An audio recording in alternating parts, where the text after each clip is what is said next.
আরে কমেন্টে এলে অনেকে জিজ্ঞেস করেন আপু আপনার ভিডিও তো আগের মতো ভালো লাগে না। আপু আগে অনেক সুন্দর ছিল এখন ভালো লাগে না।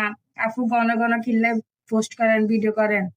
আরে ভাই, আমার আব্বু মারা গেছে, আমি একটু কষ্ট পাইছি। এখন আবার অন্যটা একটু সিরিয়ে গেছে, এটার দিকে অনেকের নজর দিব, যাই হোক। তো কষ্ট পাইছি, এখন আমার আগের মতো ধরেন ওইরকম চঞ্চল বা দুষ্টামি করার মতো ওয়ে নাই। কারণ আমি এখন একটু ম্যাচিউর হয়েছি, একটু বুঝজ্ঞান হয়েছি, এই কারণে আগের মতো ইচ্ছা করে ভিডিও বানাই না। আই চাইলে কিন্তু মাস্ক ছাড়া ভিডিও বানাই পারি, আই চাইলে কিন্তু চশমা পরিও আগের মতো ভাইরাল হইতে পারি, কিন্তু আমার কোনো ইন্টারেস্ট নাই।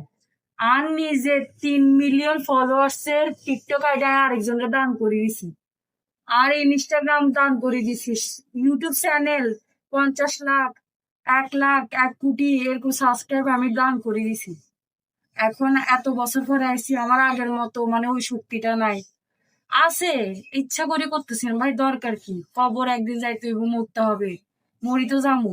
শুধু শুধু নাচা নাচি কুদাকুদি করে তো লাভ নাই, এজন্য সুশীলের মধ্যে ভিডিও বানানোর চেষ্টা করি। আর কার কি হয়েছে না হয়েছে ওইগুলো একটু পেজের মধ্যে পোস্ট করি। আর অনেকে জিজ্ঞেস করেন না আপনি কি ঘুমান না? আর ঘুমাই ভাই। আর পেজের অ্যাডমিন হয়েছে 15 জন।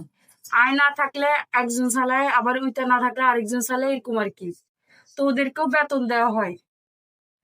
তো আমি সবসময় অনলাইনে থাকি না, ওরাই পোস্ট করে মাঝে মধ্যে।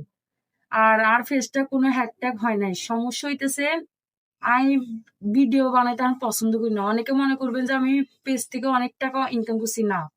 টাকা যদি ইনকাম করতো তাহলে আজকে আমার গাড়ি বাড়ি হইতো। আমি কখনো ইনকাম করি না, আগেও করি না, এখনো করি না। আমার মনিটাইজার নাই, দরকার হলে প্রমাণ দিতে পারবো আমার যে পেজের মনিটাইজার নাই বা আমি অ্যাপ্লাই করি না, এরকম কিছু। আর বুঝতেছেন তো, একটা মানুষ যদি আমি যদি এতদিন থাকতাম, এতদিন যদি আমি সোশ্যাল মিডিয়ায় থাকতাম, তাহলে আজকে আমার লাখ লাখ টাকা ইনকাম হতো। আজকে আর বাড়ি গাড়ি থাকতো, আজকে আমি বিদেশে থাকতাম। তাহলে এতটুকু বুঝেন যে আমি কখনো ইনকাম করি না, এই জন্য আমার কাছে এগুলো নাই। আমি কিন্তু টেম্পুতে চড়ি, বাসে চড়ি, লোকাল বাসে। বুঝছেন, আমার ভিতরে কোনো অহংকার নাই। আপনারা সোশ্যাল মিডিয়া হয়তো আমাকে দেখে বলবেন যে আমি খারাপ মেয়ে, কিন্তু আপনি আমার সাথে যদি একটু চলেন, একটু কথা বলেন, তখন আপনি বুঝবেন যে আসলে না, মেয়েটা আসলে খারাপ না। যাই হোক, এতটুকু, ভালো থাকেন ভাই।